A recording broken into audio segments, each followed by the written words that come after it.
All right. Lovely to have you all here with us this morning. I want to say something about our morning musicians before we stand for the opening song. So we have live music this morning. Yay!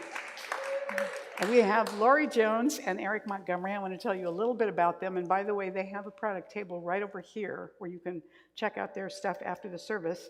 Lori is a Pacific Northwest-based vocalist and songwriter originally from the San Francisco area. She has shared the stage with Patti LaBelle and George Benson and sung backup recordings with Diana Ross, sung with the Boston Pops, and performed in regional theaters and jazz clubs with pop bands and dance bands and on cruise ships and so on.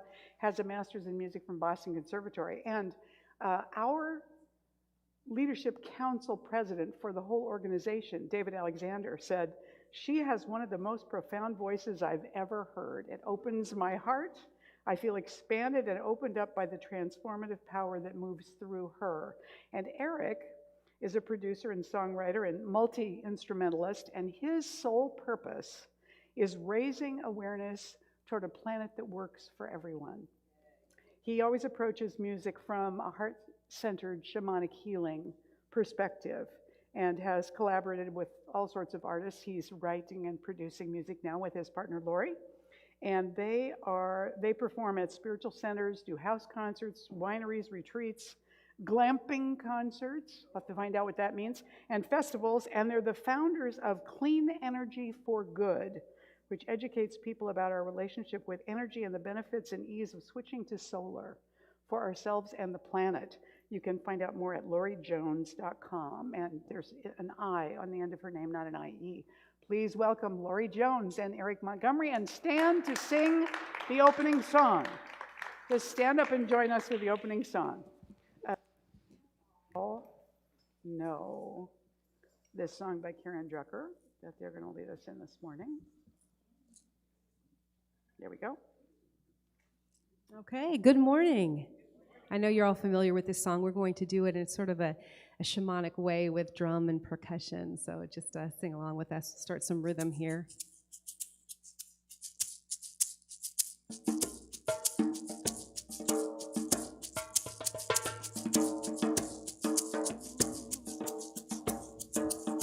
God is my source, God is my power, God gives me everything I need. So I give thanks for all my blessings. God gives me everything I need. Let's do that again. God is my source, God is my power, yeah. God gives me everything I need. So I give thanks for all my blessings. God gives me everything I need. Love is my source. Love is my source. Love is my power. Love gives me everything I need. So I give thanks. I give thanks. All my blessings. Love gives me everything I need. Let's do that again. Love is my source. Love is my source. Love is my power. Love is my power. Love gives me everything I need. So I give thanks. For all my blessings. Love gives me everything I need. God is my source. God is my source. God is my power. God gives me everything I need. So I give thanks for all my blessings. God gives me everything I need. God gives me everything I need. God gives me everything I need. Yeah. Yes, thank you. And I'm going to invite you now to sit down and silence your cell phones as we prepare now that our energy is up and we're awake and we're not going to fall asleep in the meditation and the prayer. Now we can turn within and really center. So I invite you to let this music take you into your sacred center, and then open your heart to the morning prayer with our prayer practitioner, Leslie Janetti.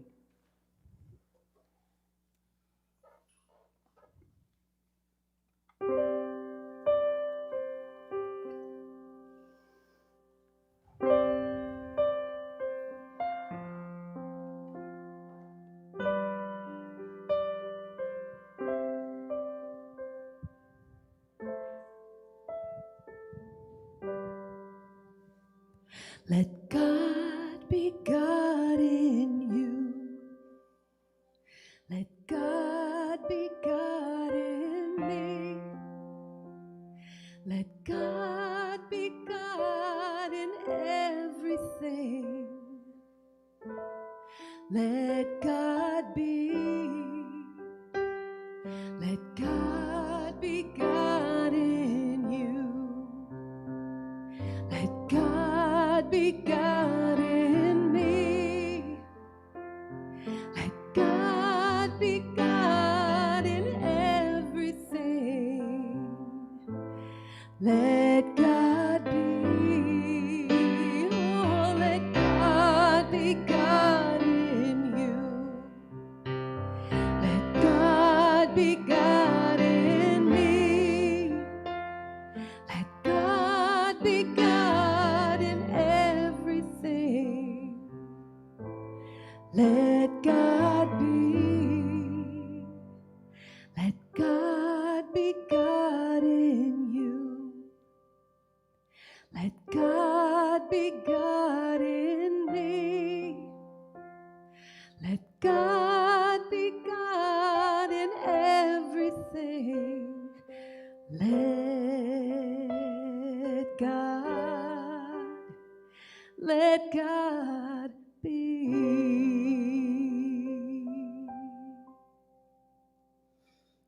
Let God be God in everything. The omnipresent, omniscient, omnipotent life is alive and aware and moving upon itself and operating through every molecule.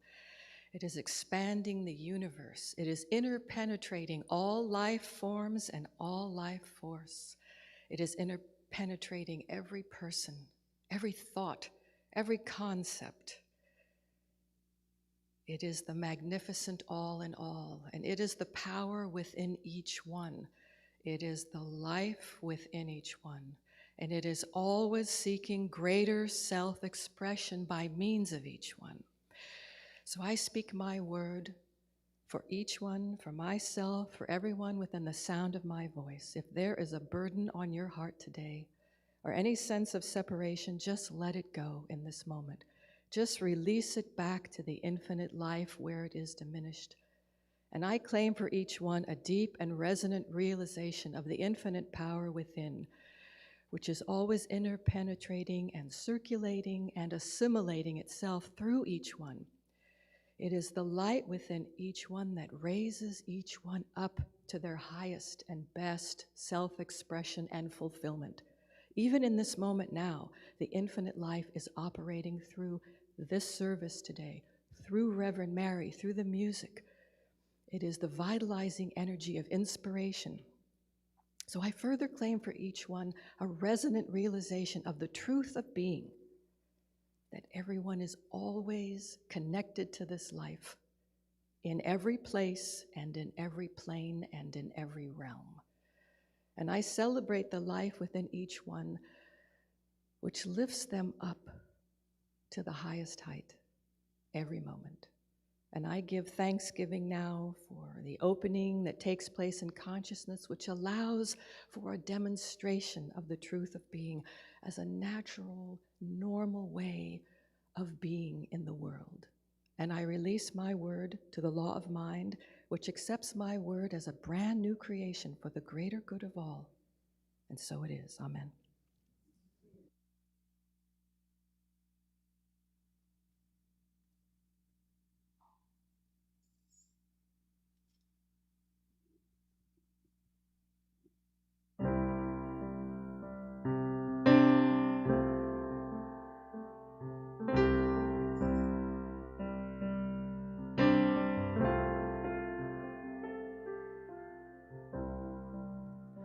Walk your life,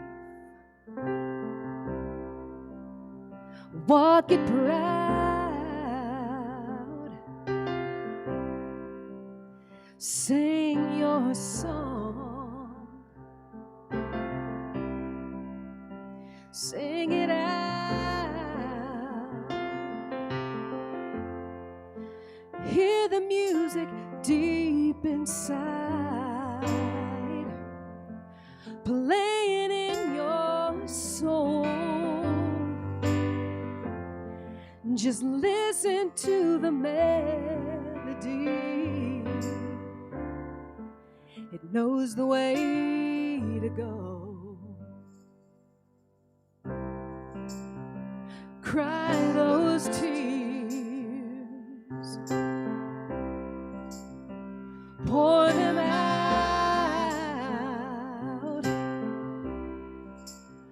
face the fears, quiet them down.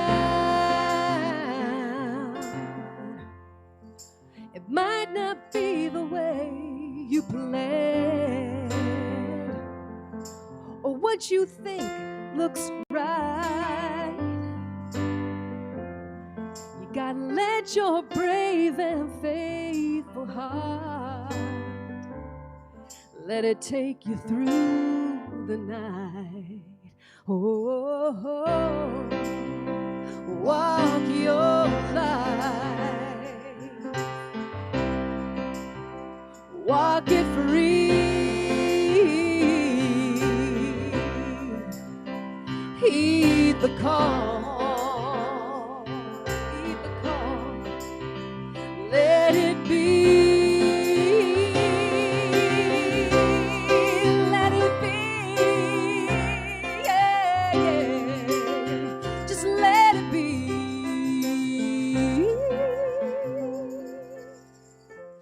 You gotta hear that whisper deep, deep inside, just like a lover's voice. No matter what your life has been, oh, you get to make the choice, make the choice to walk your life. Yeah, yeah. Walk it now. Live your truth, yeah. Live it proud. Walk your life, walk your life. Live your life, live your life. Love your life. Oh, 'cause it's your life.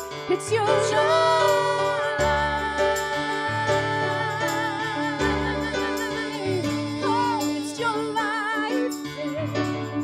Your beautiful, beautiful, beautiful life. So walk it free, walk it proud. Oh, walk it free.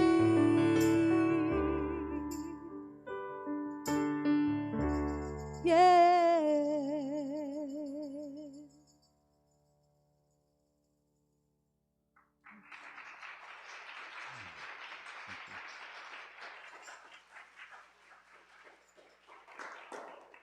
Oh, thank you so much. Walk your life. That's what we're here about.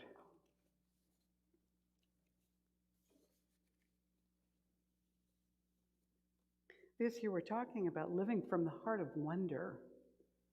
And as we go into the middle of September now, heading toward the spring equinox, we land on 9/11. Everybody remembers 9/11. Everybody knows where they were and what was happening way back then. I'm ringing a little bit, Dana, I think, just a smidgen. So we, with tenderness, we remember that time, and we honor those who lost their lives that day. And also, today would have been my brother's 87th birthday, but he passed away 2 days ago. He had had some dementia for a while and had been ill for a little while and was well taken care of, and passed away a couple of days ago. So I'm really glad I got to go to my family reunion in July and be there with my brothers. Now it's just my oldest brother and I. He just turned 93. We are the bookends, and we're the two that are still around. So that's kind of a tender place today also. And also we just saw the passing of Queen Elizabeth, who for most of our lives has been the queen of the British Empire such as it is now, and preparing for the coronation of Charles III coming up next weekend. So this weekend holds a lot of kind of weight to it. Can you feel that? And so I don't want to just dismiss that in a cavalier manner, but we are actually looking at the sacredness of following our bliss this month, what it is to live our work as a place of following our bliss. And I love the opening song because it takes us toward what is your call? What is the energy of your heart? And that's really what following your bliss emerges out of, is listening to that call and leaning into it. Usually, it leads us forward in a way that we don't know how to do exactly what we feel pulled toward. So it may be something that we already have certain strengths and gifts in that area, but we don't necessarily know how to do it all. We're being called into the unknown, the place of growth and risk. Everybody's been there, right? You know what that feels like? Sometimes we're just in awe a little bit of what it means to have that kind of a pull, to have that kind of awakening for our lives as we go forward in that way. And so this gal says, my sister landed a good job with an accounting firm, and after a while she got a generous raise. And the day she found out about it, her husband picked her up from work, and on the way home they stopped for ice cream. And as they're eating their ice cream, she's got this ice cream cone and she's eating away, and she says to her husband, "Isn't it hard to believe that I have a job that pays this much money?" And she goes to chuck the remainder of her ice cream cone out the window, except it's closed. And so it smacks against the window and then falls into her lap, and her husband says, "It really is, yes." What do we mean when we talk about bliss in work? Bliss in work. You know, bliss itself is not necessarily jumping up and down all the time and feeling thrilled and excited and joyful. It's more a sense of deep fulfillment, of contentment, with a little discontent, divine discontent thrown in there to keep moving us forward. So what is blissful isn't something that lands and then sits. It's always a dynamic experience. Otherwise, the bliss quickly wears off. But when it's a dynamic experience, we come and go from that place. So we experience the highs, we experience the lows, and the resurgence, like the tide coming and going. So what we mean by following our bliss in terms of work is it's having work that we find interesting, first of all, so that we're not bored doing it, something that we find challenging enough to stretch us, to stimulate us, to want to figure out the answers to things, to develop new things, and so on, but not so much that we just feel hopeless and overwhelmed. Usually, it's work that we feel is meaningful. That doesn't mean, we're saving the hungry. It might mean, though, that what we're doing matters to us. We care about it. It makes a difference in the world that we live in for those that we serve. And also that it's rewarding.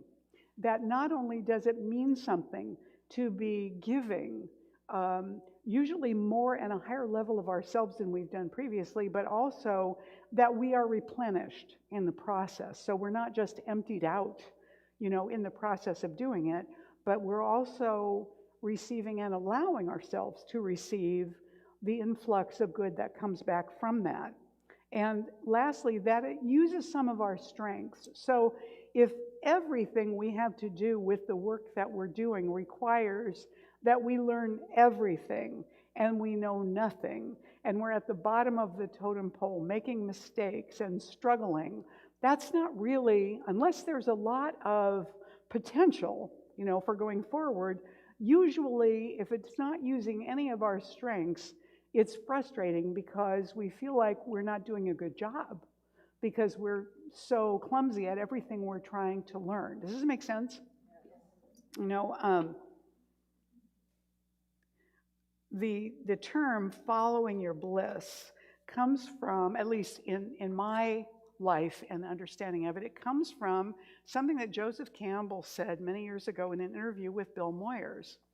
And he said this: the way to find out about happiness is to keep your mind on those moments when you feel most happy, when you're really happy, not excited, not just thrilled, but deeply happy.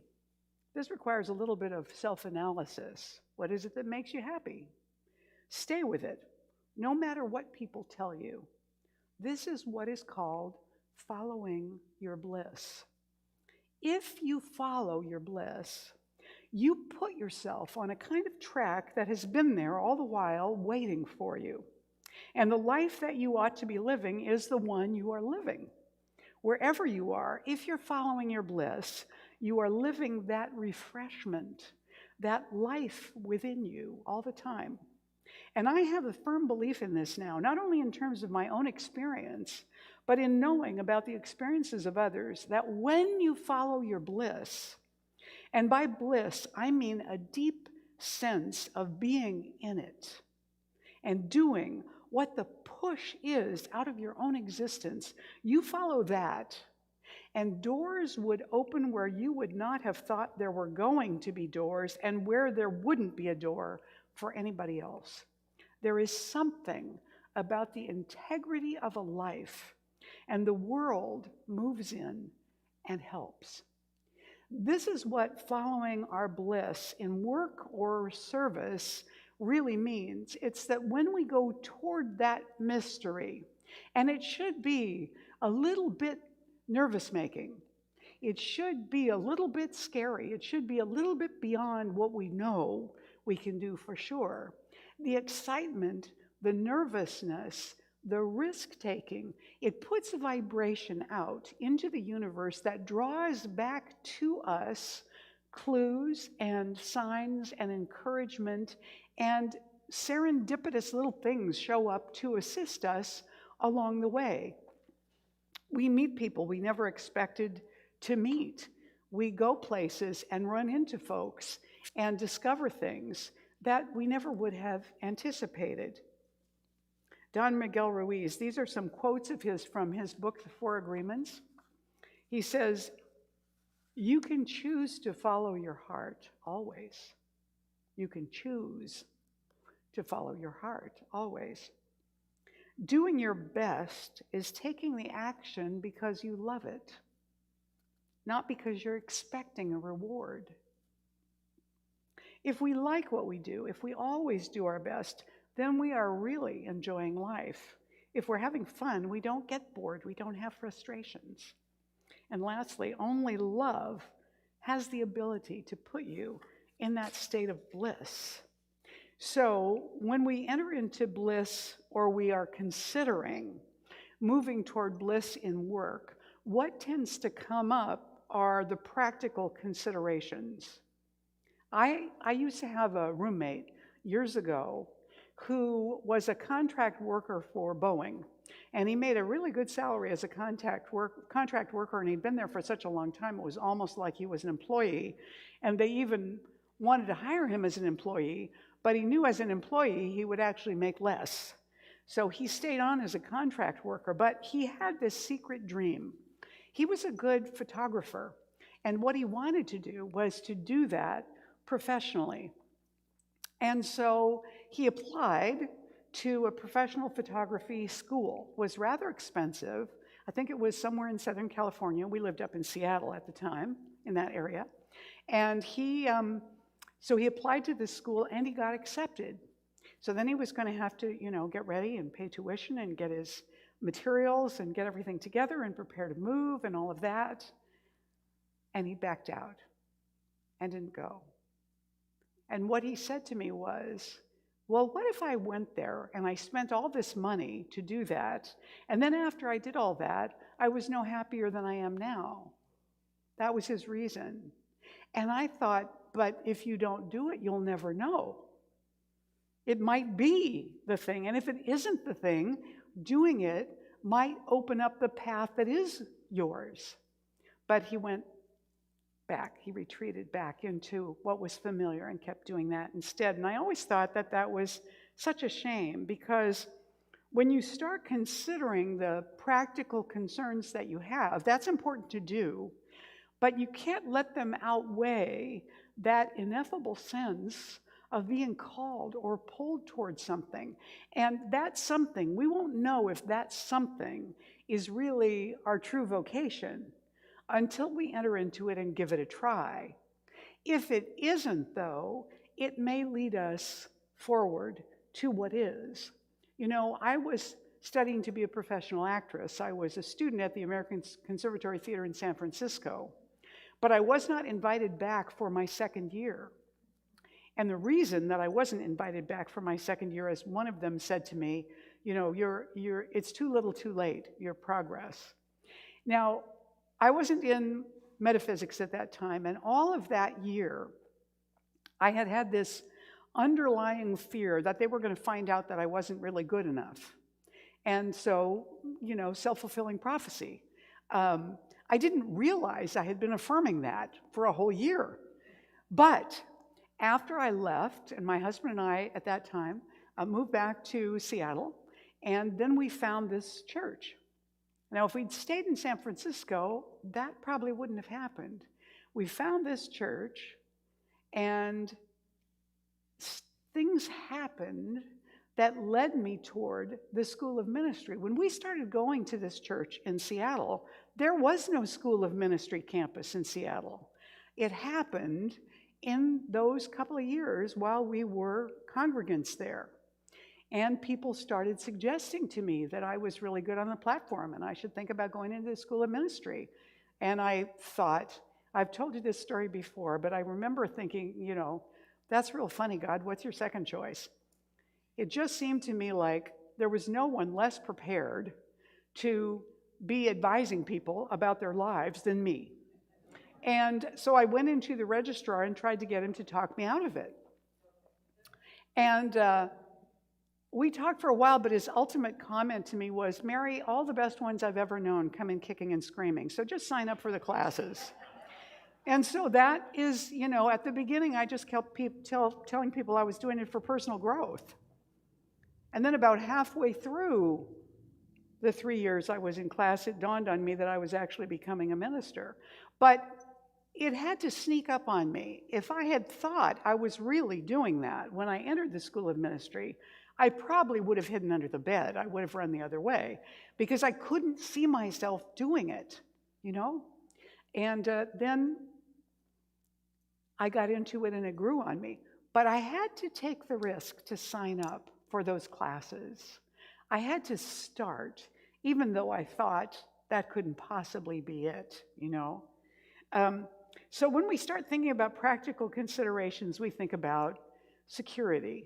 What is this like in terms of my job security? What am I risking? What are my possible rewards and opportunities? Do those outweigh the risks or not? Is the chance that I'm going to be insecure in my life bigger? What are my income needs? Can I survive on what I might make doing whatever that is? How much debt do I need to go into to do this? Kids are asking themselves this all the time now when they're thinking about going to college. And what am I going to make that decision based on?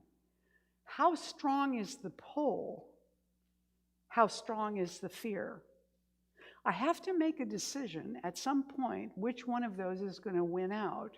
I don't want to discount practical considerations, but I don't want them to overbalance either. So it's a fine balancing act to find the middle way and to constantly be paying attention to that middle way so that as we go forward, the feedback we get from the universe lets us know, am I on track? Is this working?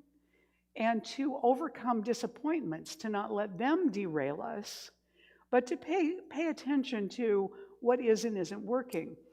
Reverend Dr. Terry Cole Whitaker used to say, let go quickly of what clearly isn't working. But when you're following a calling, sometimes letting go quickly is easier said than done because you can't quite tell for sure yet that it really isn't working. Some of us hang on way too long. Some of us let go way too early.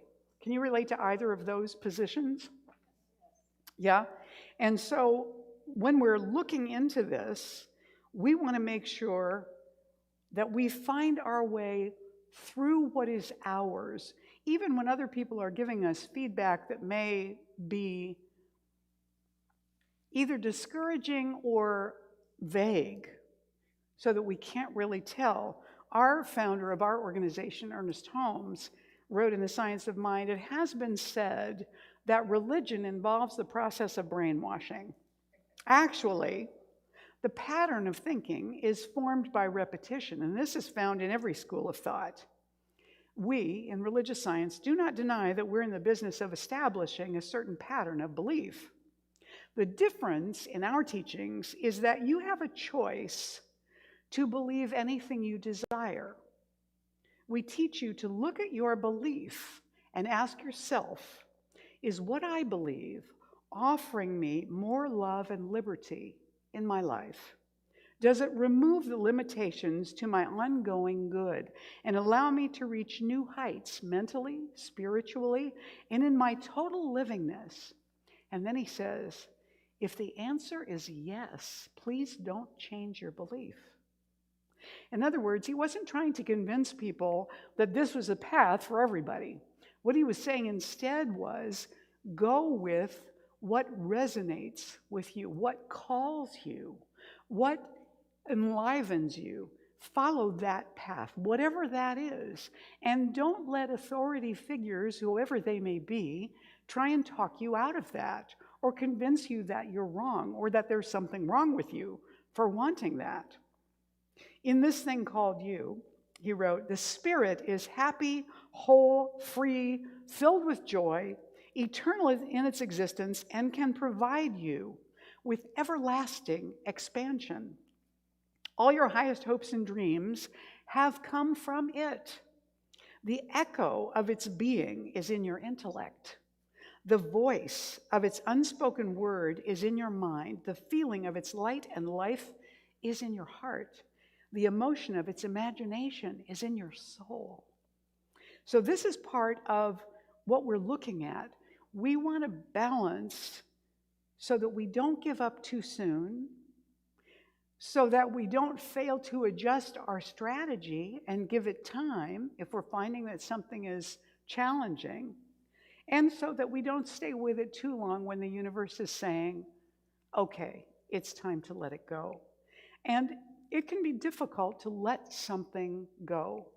You know, it's difficult to let our pets go when it's time for them to go.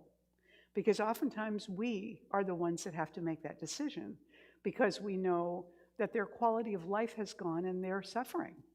They would stay with us right down into the ashes, but we need to know when it's time to let them go. And we grieve them just like anyone else in our family. It's sometimes time that we have to give our loved ones permission to let go because we know that they're trying to hang on in that process of being with us. They don't want to put us through it. They don't want to be away from us. And yet, we sometimes need to let them know we're going to be okay. We will miss you, but we love you. It's okay to go if it's time to go. I'm sure you know what I'm talking about, yes? This is familiar to everybody. So when we move toward work that has the potential to enliven us, to wake us up, we find that there are some hidden miracles that start to show up in that process. Now, Sky Nelson, who is a musician and a physicist that we have had here on occasion performing, has written 2 books, and I recommend them. Sky Nelson Isaacs. Both of them deal with what he's working with in physics in demonstrating an actual formula in physics that proves the existence of serendipity and how we can live our lives in such a way to maximize the attraction of serendipity to us. And he's working on it. And a major physicist once was looking at his formula with him, and he said to him, "You're not there yet, but keep working," because he was fascinated with the process of what was happening there. So Sky talks about his process, how you go through that process in order to allow for and open up to that serendipity, coincidence, whatever you want to call it, and encourage the universe's response in that way in your life. One of the things is that doors open unexpectedly. I mean this both literally and metaphorically. So, you know how you feel when you see a penny or a dime or change or $1 or something on the ground just laying there? It's like, oh wow, look at that. And it feels like a little gift. How about when you walk up to an elevator on one of those rare occasions when the door opens right in front of you and you just walk right in? Or if you're the last car that gets onto the ferry, or I don't know, whatever it might be, you run into somebody you haven't seen in years, and for some reason, that's exactly the right moment for you to run into each other. I mean, it's happened to all of us, yes? These things happen to us. So, doors open unexpectedly. Connections are made serendipitously. Many years ago, I was speaking at a conference in San Antonio, Texas. And the man who would later become my publisher, who was a practitioner, had come to this conference with one of his authors. And the night that I was speaking, she wanted to go for some reason. She was a Unity minister. I did not know her, but she wanted to go to this talk. And he really didn't. He'd heard enough talks that day. He wanted to take a break. But she sort of dragged him to this talk. And that was a serendipitous meeting.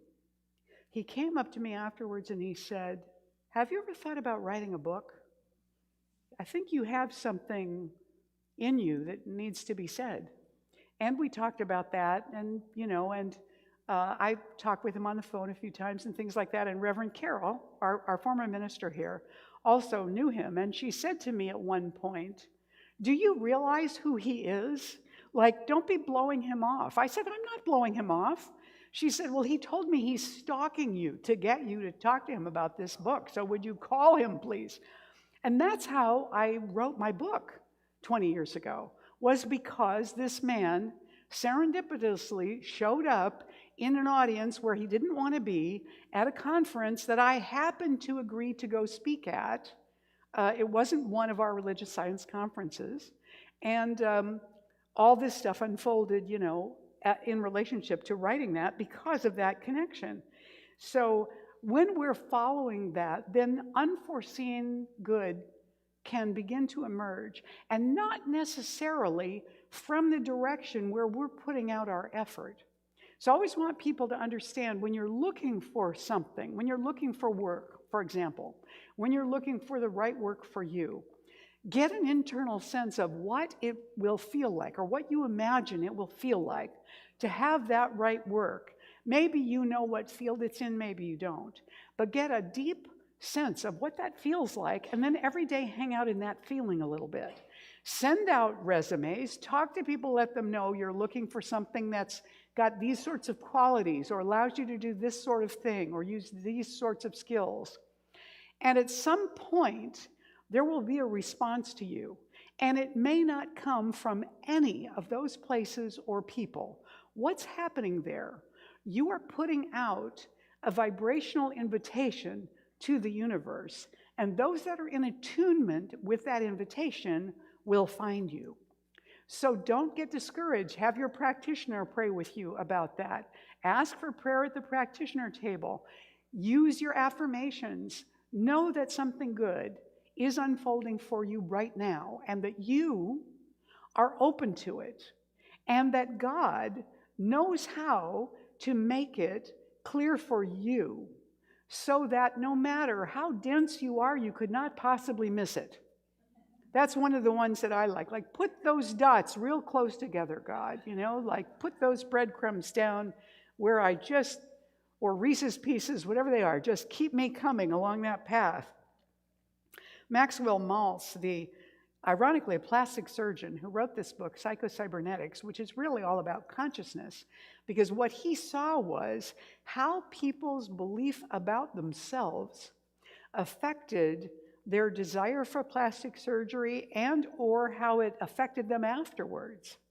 And in his book, he says, this is in the introduction to his book, creative striving for a goal that's important to you as a result of your own deep-felt needs, aspirations, and talents brings happiness as well as success, because you will be functioning as you were meant to function. And John O'Donohue, the wonderful poet, said, your soul knows the geography of your destiny. Your soul alone has the map of your future. Therefore, you can trust this indirect, oblique side of yourself. If you do, it will take you where you need to go, but more important, it will teach you a kindness of rhythm in your journey. Beholding beauty dignifies your life, he says. It heals you and calls you out beyond the smallness of your limitations to experience new horizons. To experience beauty is to have your life enlarged. And so what happens when we do this is we begin to experience results that are better than we could have imagined. And the experience of them really depends upon our willingness to be open to them, to consider, to look without prejudice upon possibilities that arrive or are offered to you. Some may not fit. And even though you really want to, and it seems like a good idea, you feel you need to say no to those. Other things, you feel like maybe you should say no, but some part of you keeps pulling you toward that. And so you need to discover what that is about. Your soul knows the geography of your destiny. So I want to share this story with you in conclusion this morning, which is really about that serendipity that happens when you are doing something you're meant to do. It was chilly in Manhattan, but warm inside the Starbucks on 51st Street and Broadway, just a skip up from Times Square.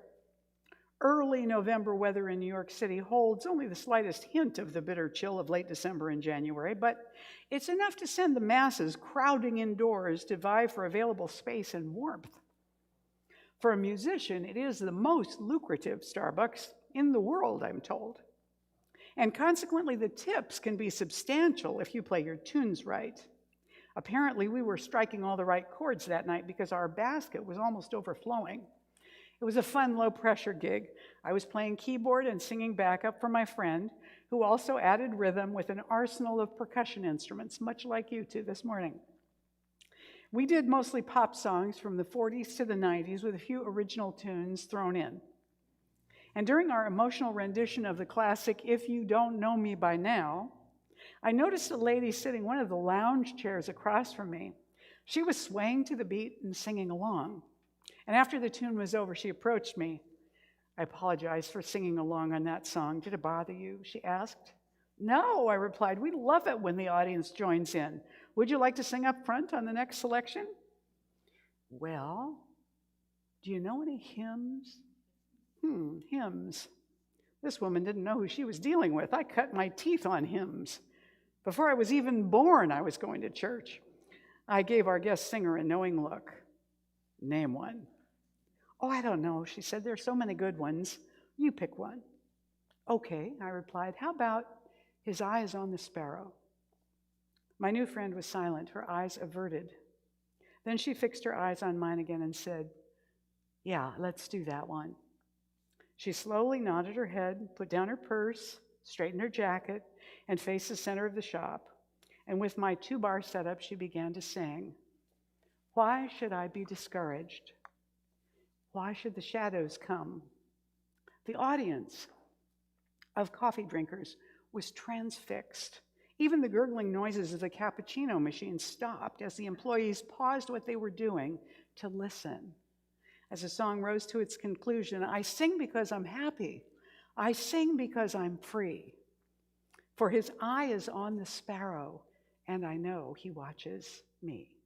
And when the last note was sung, the applause crescendoed to a deafening roar that would have rivaled a sold-out crowd at Carnegie Hall. Embarrassed, the woman tried to shout over the din, oh, y'all go back to your coffee. I didn't come in here to do a concert. I just came in here to get something to drink, just like you. But the ovation continued. I embraced my new friend. You, my dear, have made my whole year. That was beautiful. It's funny that you picked that particular hymn, she said. Oh, why is that? Well, she exclaimed, that was my daughter's favorite song. Really? I exclaimed. Yes, she said. And then she took my hands. By this time, the applause had subsided and it was business as usual. She was 16. She died of a brain tumor last week. I said the first thing that found its way through my stunned silence, are you going to be okay? She smiled through tear-filled eyes and squeezed my hands. I'm going to be okay. I've just got to keep trusting the Lord and singing His songs, and everything's going to be just fine. She picked up her bag, gave me her card, and then she was gone.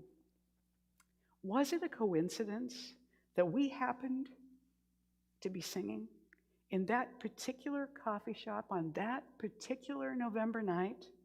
Coincidence that this wonderful lady just happened to walk into that particular shop? Coincidence that of all the hymns to choose from, I just happened to pick the very hymn that was the favorite of her daughter who had died the week before? I refuse to believe it. God has been arranging encounters in human history since the beginning of time, and it's no stretch for me to imagine that He could reach into a coffee shop in Midtown Manhattan and turn an ordinary gig into revival. Isn't that a sweet story? It's called The Sparrow at Starbucks. So let's take that awareness of the aliveness of Spirit in our lives and the awareness of Spirit about our lives into prayer right this moment as we move within and recognize that we are seen, we are known, we are held in love. The divine presence that is everywhere, always, in everything, and knows every moment of every life, what it means, what it needs, what it's truly there for.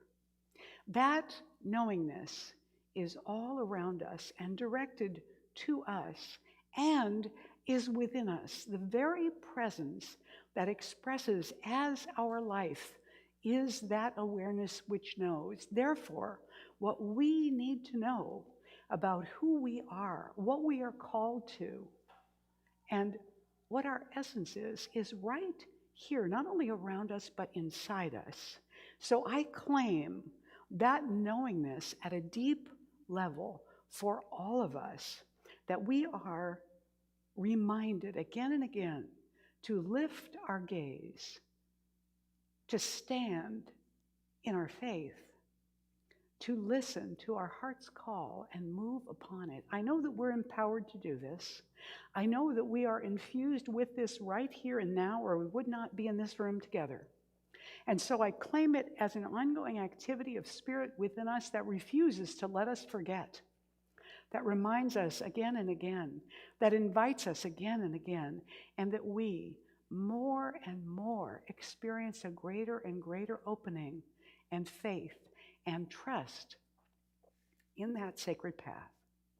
With gratitude, we let this word go into the law and let it be. And so it is. And now I invite you, we did that, to stand and join in the morning affirmation. Please stand.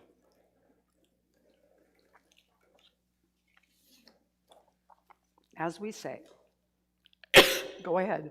What gives me joy beckons me deeper into work I love.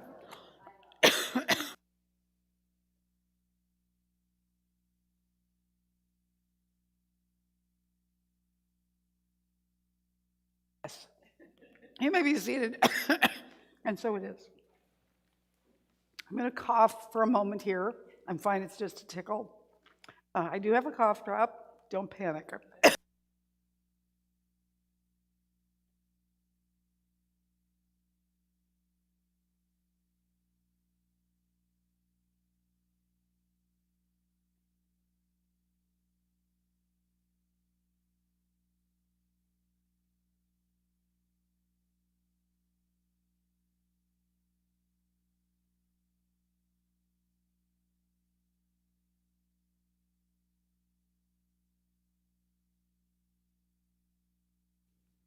You can text to donate. The information's right there. I'm not going to say it. But this is our sacred offering time. So if it's your first time here, your presence with us is your gift. For all of you that are giving today, I invite you to hold your gift near your heart. If you're giving it with a loved one, to hold it in your hands together. And know that as we do this, we are blessing these gifts being given right now, and all the gifts that we're giving this week, and all the gifts we have received. Let's say this together. This gift I give is God in action. I now send it forth to bless and to prosper. I know that everywhere it goes is creating a world living in love, one heart and one thought at a time. And so it is. And would the ushers please come forward and prepare to receive the offering. And let's welcome back Lori and Eric.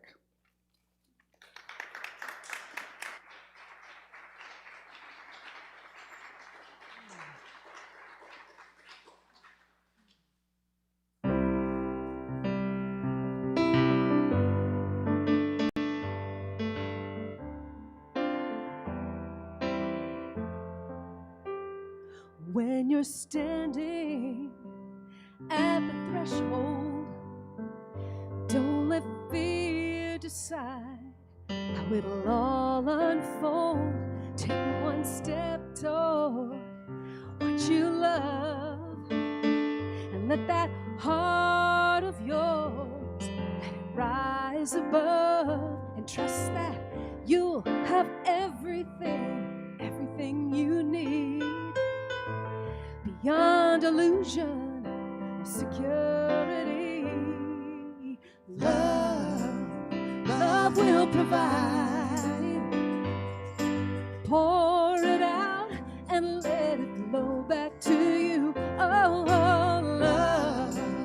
love will provide.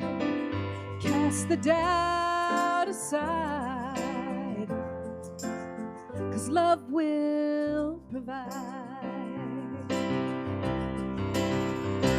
Don't let worry drag you down. Put the brakes on worn out thoughts that keep spinning around. Take one step toward inspiration and let it lift you up into a higher vibration, and know that you have everything you need. 'Cause love is the only true security. Yeah, love will provide. Pour it out and let it flow back to you. Oh, love will provide. Cast the doubt aside, 'cause love will provide.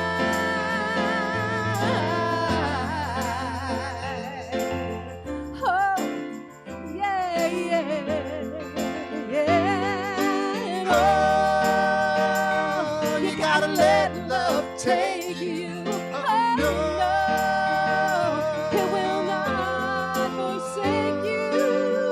Oh, 'cause love will provide. Yeah, pour it out and let it flow back to you. Yeah, love will provide. Cast the doubt aside, 'cause love will provide. Cast all doubt aside, 'cause love will provide. Yeah. Yes, it will.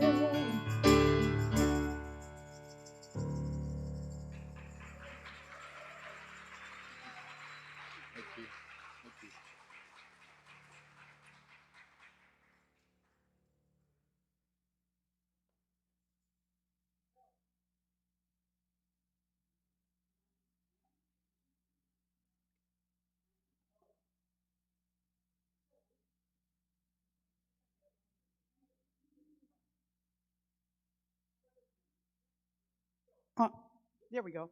On behalf of all of us here at Golden Gate Center for Spiritual Living, we do accept this offering with gratitude. And we send it into the world knowing that everywhere that it goes, it shares an empowerment for people to follow their bliss. And so it is. All right, so if you are with us for the very first time this morning, right back on this table, Galen's holding up a welcome packet. You can see back there. Those are available for you. You can pick one up back there, and inside there's a blue welcome card. Fill that out and give it to Galen, and we'll give you a little book as our thank you for being here this morning. That is a little book of affirmations called Nourishing Thoughts that can be carried with you easily and used when you need a little reminder about who you are. So you get one of those for turning in the card, and we're grateful that you're here. We'd love to have you back often with us. Also, I want to thank everybody who was here this morning setting up and getting everything ready for Lori and Eric over here, and especially, again, thanks to Eric and Lori. And remember that their table is right over there with their CDs. Let's give them another hand as well. Thank you. Our men's brunch is coming up at the end of the month. We love these brunches, and they do such a fabulous job. So the 25th, right here following the service, for $10, you get a fabulous brunch. The guys create it, they serve it, they set up for it, they take down, they clean up, they do everything, and the proceeds come back to Golden Gate. So we come, we have a lovely time, we have a lovely meal, and the guys just handle it. So please be here with your appetite. 2 weeks. I'm going to be teaching the foundations class. This is the first class in the series. It's the one that you need to take in order to take all the rest of the Science of Mind classes. It is a fabulous class. It gives you, in 10 weeks and a Saturday workshop, all of the basics of our teachings. The registration is open on our website now, or you can sign up at the back table this morning. I believe there's a sign up back there for it. And it begins on the 22nd of this month. And I want to share with you a couple things that the graduates from my last foundations class said in November of last year. One said, "I learned the power of my thinking. During the length of the class, I was aware of the idea of one mind in the universe, and as a consequence, it seemed that only good things happened to me. I learned to use affirmations on a daily basis, even for small things, and could see results." And another person said, "The class has been a wonderful review of Science of Mind. I've taken foundations before, but I think I have gained more from this class. I also thought the practitioners did a great job." So my class is beginning. It's available as an introduction for those of you that have never taken it, but it's also a great renewal and refresher for those of you who have. And the more of us we get, the more fun it will be. This class is on Zoom, so you don't have to commute in or out, and it's going to be from 6 to 9 on those evenings, and from 9 to 4 for our Saturday workshop on October 22nd.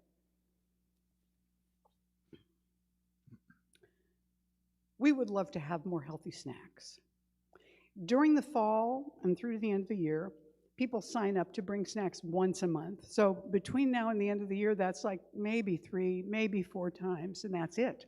So if you would be willing to bring some snacks that are plated and ready to go and fresh, sign up at the back table, and Paula Yu, who coordinates that, will get hold of you and confirm it. We would love that. That would be great. Also, tomorrow is the last day to sign up for Writing as a Spiritual Practice. It is going to begin on September 19th. It's 4 Mondays with Dr. Suzanne Dubois, who's one of our licensed practitioners. And there's no grading. There's no particular belief you need to have about anything. It's not a Science of Mind class. It really is about writing from your own intuition, your own heart. So you don't have to subscribe to anything in particular to participate, but you can also sign up for that from our website online. And the easiest way to do it, other than going to the link, is to go to our website, ggcsl.org, look for the Classes Events tab, and then go to the registration page to find them.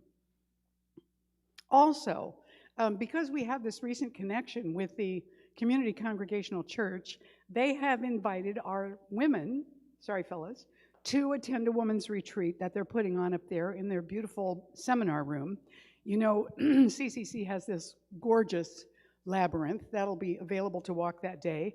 It's the whole day for $50, including a catered lunch, from 9:30 to 4:30 on October 15th. And you can register by emailing Marie Salerno, and her email information is there. There are also flyers at the back on the table. They look like this. So if you're interested, pick up one of those, and that will give you a chance to find out a little bit more. Today, the core team for Heart to Heart, our community care team, is meeting following the service over here at Cafe Verde. And this team provides rides to appointments, to hospital. They do visits. They bring food. So if you need this service or you know someone who does, you can phone or email or access this from the resources tab on our website and find out more about it. If you're on the core team, not the whole team, but the core, then your meeting is today following the service. National Cleanup Day is next Saturday, the 17th, and we are doing one of our shoreline cleanups on that day from 10 a.m. to noon. That's it. You can meet with our group there at the Target parking lot on Shoreline Parkway in San Rafael. There's free parking. They will provide garbage bags, gloves, and I think lunch or a sandwich or something. And you just need to show up and bring your own water and wear comfortable shoes. And somebody also has said, wear a hat and sunscreen. So just be aware of that. And if you have any questions, Brandon, would you come up here for a second? Brandon is going to tell you about his experience helping out with this.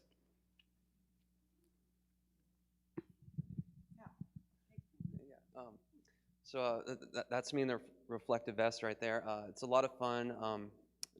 It's right out on the shore of the bay. You can see the islands out there. Everyone, when we're out there picking up trash, everyone's really receptive to it. They're all smiling. Some people thank us, and it's a lot of fun. So I hope to see you guys out there, and yeah, thank you. And thank you, Brandon, for volunteering that way. Also, our climate action tip of the week is to buy concentrated cleaning products, because when you do that, there's less waste involved, less stuff to store, less shipping costs, because it's all happening in one thing. If you get concentrated and eco-friendly products, then in some cases you don't even have to get it in a plastic bottle. You get it in a glass or a metal container. Grove.co is one place you can get those things, but there are lots of others. Here's some of their stuff, but just so that you get an eye view of it. So we encourage you to try that and do that. All right. And those are the announcements. Please remember that our practitioners are available here this morning for you for prayer. And so following the service, if you would like to be prayed with, go over to the table and one of the practitioners will take you to a little more private space for a prayer. If there's nobody there when you come, just wait there. You can also put a written prayer request into the box over there. You can also make prayer requests online from the resources tab on our website. And so, would the practitioners please surround the room? You can always recognize our prayer practitioners. These are licensed, trained prayer practitioners. They're the ones in the stoles. Some of them don't have their stoles today, but you can ask any of these practitioners about prayer and what it means to be a practitioner. But if you're requesting prayer this morning, please go to the table and get the ones who are on duty here.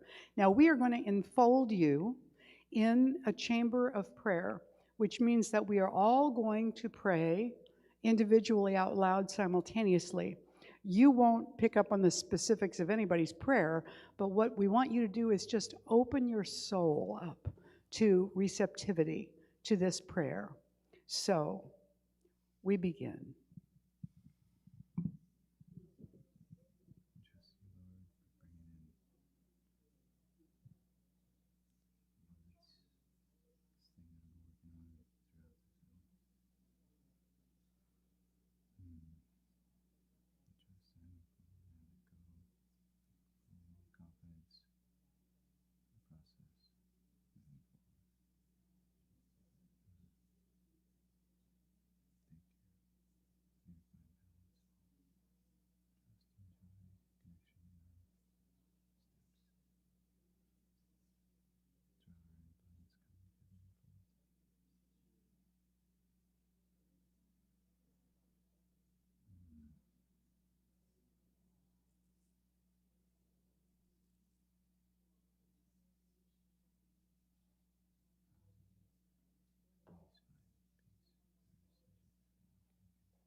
And so it is. I invite you to stand now and join us for the benediction and the closing song. By the way, I do want to say, I had a lovely surprise in getting emails back and forth from Lori, because the last song that she sang is one that was written with Gary Skye, and Gary his family were members of the church in Santa Rosa when I was a brand new minister, and Gary was about 10 years old, and at special events, due to the urgings of his father, Gary would play at these events on our piano in the sanctuary, and he was amazing, winning Yamaha awards right and left. Well, he was one of the pianists at the New Thought Center for Spiritual Living in Portland, and that's where he got to know Lori, and they wrote that song together, and I didn't even know that she knew him, and she didn't know I knew him. So that was quite delightful. So that has nothing to do with anything now, but I just wanted to say it. So let's join together in the benediction as we say, I now walk, so that whoever walks beside me dwells in the presence of God, and whoever places a hand in mine is lifted. And whoever thinks of me is illumined with God consciousness, for spirit and all people and I are one eternally. And so it is. And join us now for the closing song. We're going to close with a chant that I wrote called I Am Home. And I just want to say thank you for making us feel so at home in your spiritual home here. It's just wonderful. So let's start with a little rhythm again.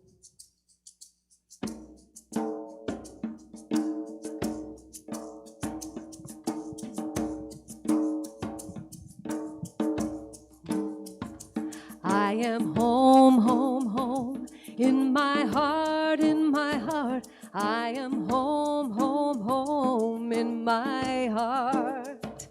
I am home, home, home, in my heart, in my heart. I am home, home, home, in my heart. I am home, home, home, in my heart, in my heart. I am home, home, home, in my heart.